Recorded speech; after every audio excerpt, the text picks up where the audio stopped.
Welcome back to Yoga with Paige, where on today's video we get really real.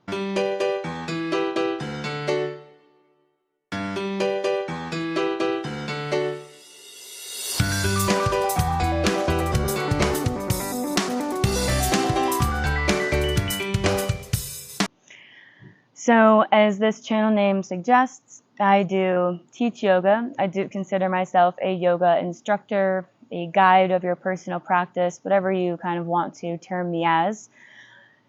But today we are talking about something real. So, I have been struggling lately. I have been struggling with a behavior that I've known for a while, that I've needed to change, that I've needed to modify, that it's not serving me any longer. And while this behavior is alcohol consumption for myself, sorry, getting a little emotional. This is a big topic, being vulnerable out here. I try to be as transparent and as authentic as I can, but it's a little scary. It's a little intimidating still. So as we talk about this today, if you are struggling with an addiction of some sort, whether it be smoking, cigarettes, vaping, maybe junk food addiction, some sort of a food addiction, a shopping, materialistic addiction, I just wanted to talk about, one, the fact that you are not alone. No matter what your title is, no matter what your role is, even if you're a doctor, this is not taboo. This is just a real life. It's just real life. Okay, we're all people. It doesn't matter what our job is.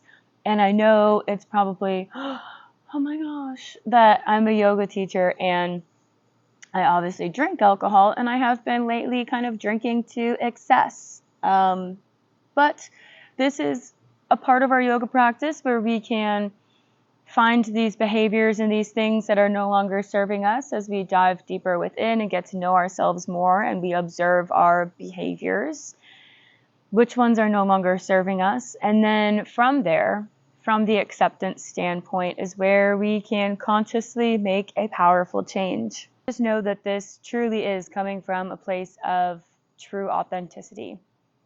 I have been wanting to make a video about this for a little while, but as you may think, it's a little intimidating. It's a little intimidating to be so vulnerable and to kind of call yourself out on your own crap, which is a very necessary part of this entire process. I think one of the first parts of realizing that you need to or you want to change a behavior is first accepting the behavior that you have found yourself in the habit of conducting. I feel like in a lot of instances they say acceptance is the first step, and I do believe that that is true. It took me a little bit, a few weeks, maybe even a few months to truly accept where I had let myself get to the point of my alcohol consumption. And that's not to say that I'm not getting things done. I used to rationalize it with that, like, hey, it's fine if you're drinking nearly every day as long as you're still getting all of your stuff done.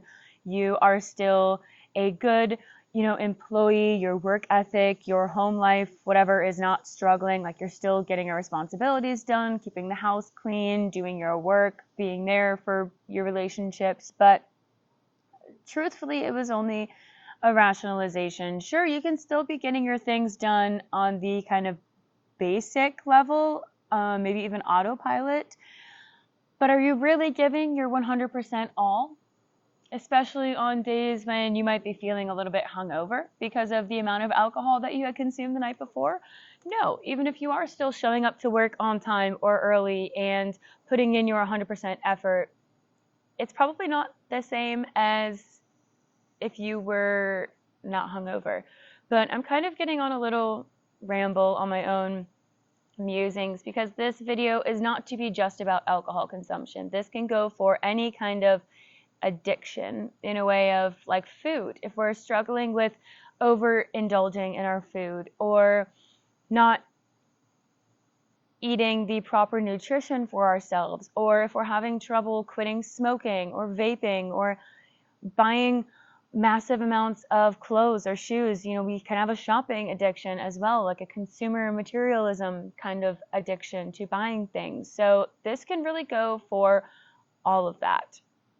It is just a behavior that we notice in ourselves that may no longer be serving us, and that we have the power to change. And I guess I wanted to talk about the first step that I made this weekend. I actually made it yesterday. I'm kind of proud of myself. Give myself a little pat on the back for this one step, and it was to eliminate the distraction of it. Eliminate kind of the source of the view of it.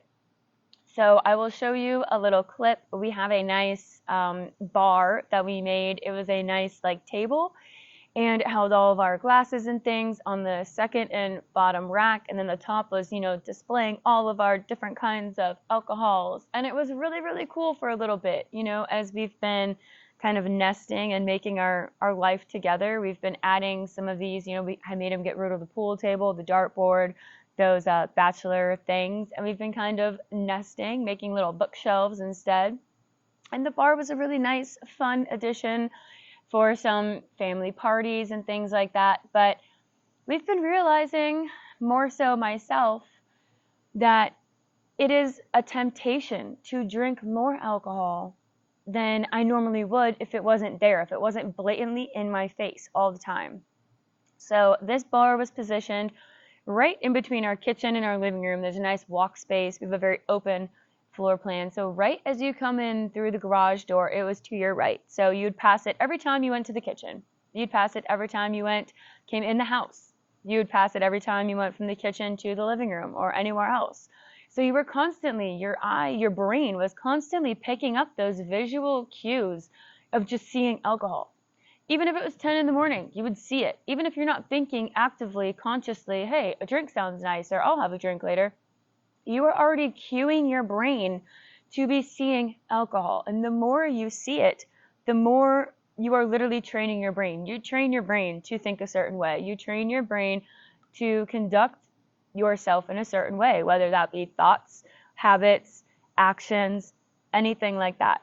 So when I say we have the power to change this, we really truly do have the power to change our brain to not see the temptation so often. So that was my first thing yesterday morning when I got up, even while I was having my coffee. We've been talking about this for a little bit, that we were going to take the bar away, change it into something else. So we got a sewing machine, we got some sewing things, and we're going to replace it with a little hobby. So now the bottom rack still has all of the glasses. We put them down on the bottom. We don't really have room anywhere else, and we want to keep some of them. They're kind of cool. But we threw out every single bottle of alcohol. We now have none in the house. It is not just sitting there up on display every time we walk by. Now what is on top is a beautiful little sewing machine, all of the threads, the needles, some fabrics that we can use. So instead of walking past and seeing all of these bottles of alcohol all the time, now every time we walk by, we see something that we could do, a project, a way that we could get crafty, a hobby. And I just think it was a good example to kind of, one, I physically threw it all out. I physically got rid of what we could have. So now it would have to be a conscious choice to go through the store to purchase an alcoholic beverage, whatever it may be, and bring it back to the house and know that you're going to consume it. It's not just sitting there staring at you 6 o'clock, say, every day, kind of be like, oh, look at that. It'd be nice to have a drink. No, because now we're not just seeing it. Now we have to actually consciously think like, do I want a drink? Do I have to go to the store? Do I have to buy it, put it together? So just eliminating that distraction, I believe, will help refocus my energy, my attention. I won't be seeing it. I won't be cued to see it. My brain will not be cued to see alcohol and be thinking about it multiple times a day. And now I'm really going to try to only drink in social environments. I do have a book club meeting coming up in a few days, and sure, will I let myself have a glass or two of wine? Of course. But I'm not going to be sitting here having drinks nearly every day at the house. We won't have them at the house, and like I said, this can go for anything. So whether it be a food addiction, if you have a nice, especially if you're one of those organized people who like to organize their foods in different compartments and label them and make it all cute, that might actually be fueling your addiction to food, making it, say you're marking your different cereals or your different crackers, snacks, or whatever in different little cute containers. That might be fueling your desire to keep reaching in and keep, stocking those up nice and cute and tidy. So I guess if you are struggling with something kind of similar to mine, whether it be alcohol, food, smoking, shopping, any other kind of addiction, this is my advice to you, is to try to eliminate the focal point of it, eliminate the distraction, replace it with a new hobby. Start even just thinking about what you can do instead. So the next time you want to reach for that bottle of wine or reach for your purse to go to the store down the road, think of something that you can do instead, whether it be a really short-term activity like a 5-minute meditation or going for a short walk, or maybe it's more of a long-term activity like working out for an hour, blasting some music, cleaning the house, starting up a new hobby, getting a little crafty, letting your creative juices flow. I just think that this is a good way to begin to change this habit over time. And I'm not saying that I will never drink again in my life. That is a gross misexaggeration, and I'm not even going to lie to myself and say that that's going to happen, because it's not. And I don't wish to cut alcohol completely out of my life. I just have noticed that it has become a habit that I have been reaching for, and it was easily accessible to me then. So I think the first step that made sense to me was to not make it as readily accessible. So like I said, by tossing it all out, now it has to be a conscious decision, and it'll be easier for me to reach for a puzzle or a book or something else to do to maybe educate my mind, to find something else out instead of just reaching for the same old thing, having a drink, relaxing. And I think that it will really start to change my life for the better. I will have more energy because I won't be inundating my body with these substances as often. Not that I was walking around drunk all the time, don't get me wrong, but it was too much for me. And I was noticing that it was too much. And it did take a while for myself to accept this fact and to be able to tell myself, hey, you've been drinking way too much. This is not healthy for you. It's not healthy for your body. You need to be giving back to your body. So I guess this was kind of a twofold video. I want to be as transparent as I can on this channel with you, and also let you know if you are in the same boat, if you are struggling with something, that you are not alone, but you can change it if you really want to. And it may start with small steps. I think small steps are the better steps. It's hard to cut things out cold turkey, no matter what it is. Even sucking your thumb when you're a child, they kind of try to wean you off of it. They don't just make you usually quit cold turkey, unless that's changed since when I was young. But it's easier to kind of less and less, let it trickle down and change your behavior that way. Over time, consistency is really the most important thing. And a good way to find some more consistency is to eliminate the distraction in the first place and kind of try to either, if it has to be a mental shift, get yourself to shift mentally, distract yourself mentally by calling a friend, doing something else, or if you can, physically kind of help yourself move it along and get rid of it and make space for all of the new things that you can do, all of the new habits and routines that can fulfill your life and will actually make you feel so much more satisfied in the long run.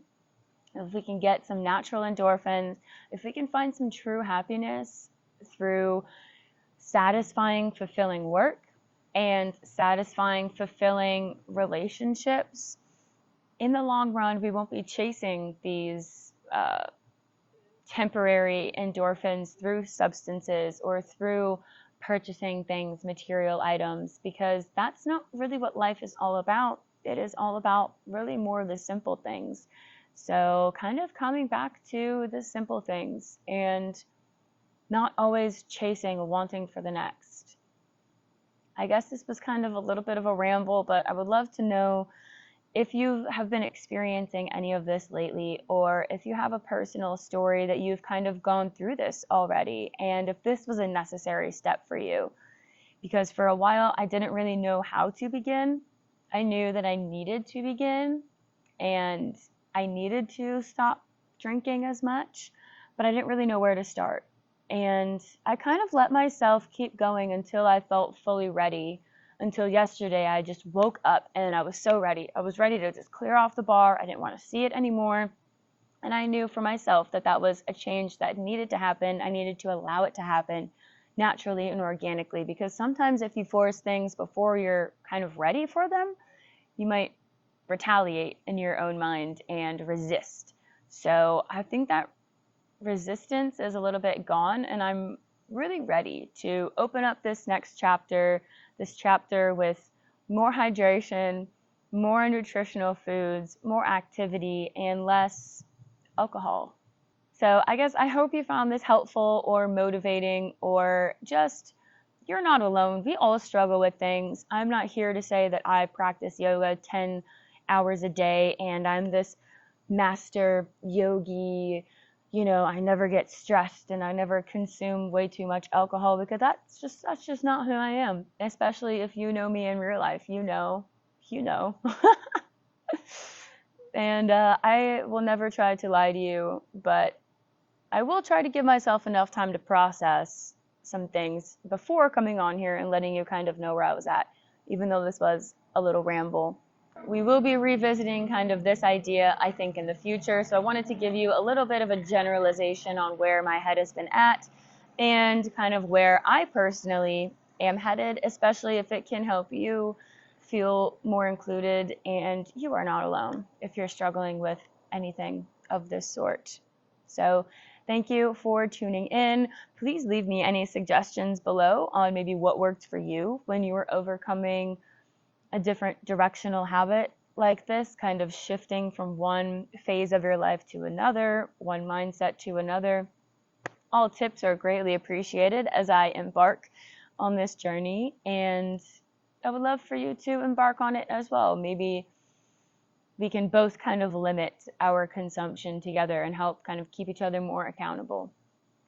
But until we speak again next time, thank you as always for being here, letting me speak to you and through you, and for letting whatever resonates in and leaving what doesn't.